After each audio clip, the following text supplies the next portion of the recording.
What's going on, guys? ShadowNinja here, and in this video I want to go into some depths and some theories about this launch trailer for the Witch Queen. Honestly, I must first say that this probably is one of the more impressive videos that they have done in regards to trailers for Bungie as a whole, and this even rivals some of the stuff they've done with Halo, and that's saying a lot of stuff. So let's get back onto the Witch Queen. Let's talk about a certain amount of things that happened in this launch trailer, and I'm excited. So yesterday we got Savathun's exorcism mission, and spoilers for that one. Give you a little bit of time, yada yada yada. You know, Savathun escaped. She gave us Osiris back, who seems to be alive and well as it is now.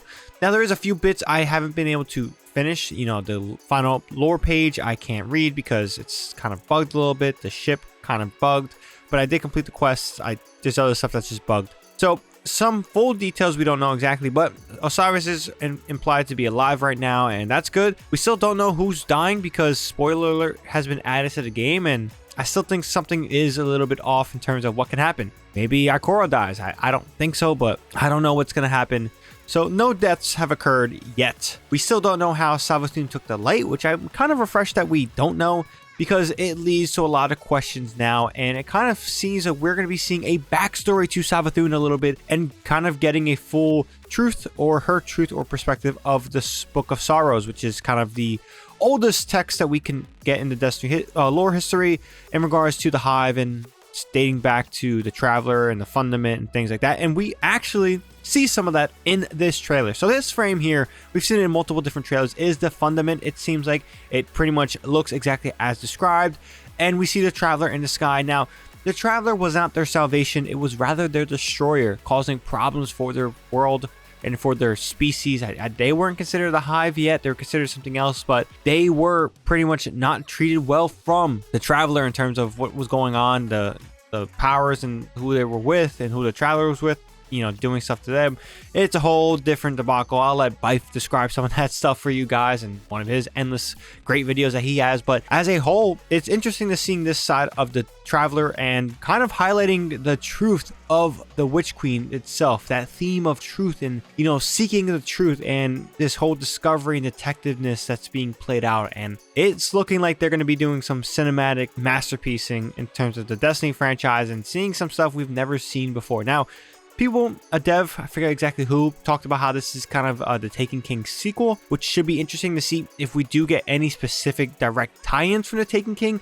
The Taken King was the first major expansion for Destiny, and it was a memorable one. So if they're considering this the sequel, let's see some exciting details. But here, there's another frame on this screen right here showing you guys that I want to kind of talk about, which is pretty important. It seems to be a pre-evolved version of Savathun, saying that she finally found you, my old friend. And I think this is talking about the Traveler, and she is on Earth. She is somewhere looking up south outside the last city, and just see her looking at the Traveler, searching for it for once. Now, honestly, I don't know when this will take place. Honestly, I wouldn't be surprised if this is before the Red War, knowing how long Savathun has orchestrated this plan since Oryx has died. I'm curious to see how far back they will be going with this storyline and the flashback itself. It seems like it's going to be endless in terms of some of the stuff we'll be getting. But again, if I was to make a bet on this frame here, I do think it's going to be on Earth itself. And that should be intriguing to see her perspective of the Traveler in that angle. Now, Ikora is also taking front and center stage. This is something we've kind of known about in regards to narrative beats going on with Savathun. As we can tell, Savathun in a way directly attacked Ikora with the stuff that she's done to Osiris. So I'm pretty sure the way Ikora is, especially when Cade's death occurred, that she is out for revenge and she wants to put the final bullet in Savathun. Now, whether or not that is going to be the case, we have to wait and see.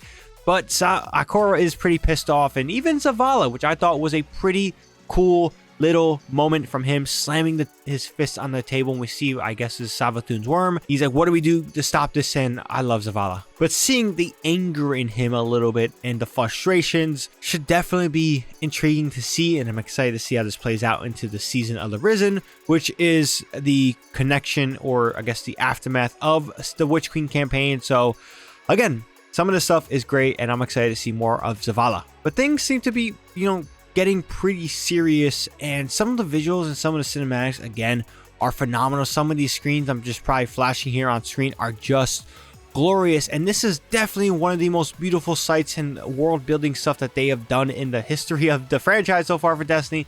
And there's horror elements, there's fantasy elements, there's beauty elements to it. It's all great. Now, one thing we did get, which I was actually pretty shocked to see, was this final frame here with the fact of Savathun narrating it. I feel like Bungie's kind of confirmed that she won't be dead, and that's kind of a good thing. Again, this seems to be the raid of the expansion. We know that we're going to be going into the pyramid for the raid itself, which should definitely be intriguing. We see a entryway there, but seeing Savathun narrate this part of this trailer is kind of interesting and kind of confirms that she is going to probably survive. I'm a little surprised that they've dropped that.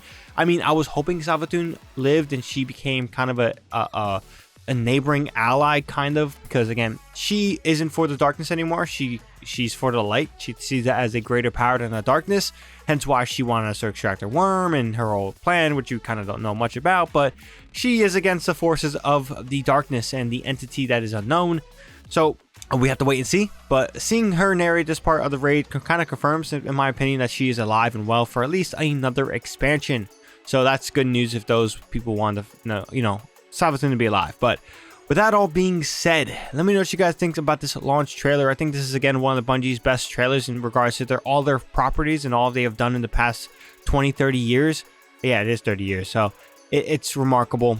Great work on their end, and I'm very excited. Countdown, we are less than a week away from the Witch Queen expansion, and this is some exciting times for the Destiny franchise as a whole. So if you guys enjoyed this video and found it informative, definitely drop this video a like. If you guys are also new here and want more content from me, whether it's Destiny 2, Call of Duty, or any other game you see me cover on the channel, definitely hit that subscribe button. But again, with all that being said, ShadowNinja here, and I'm out.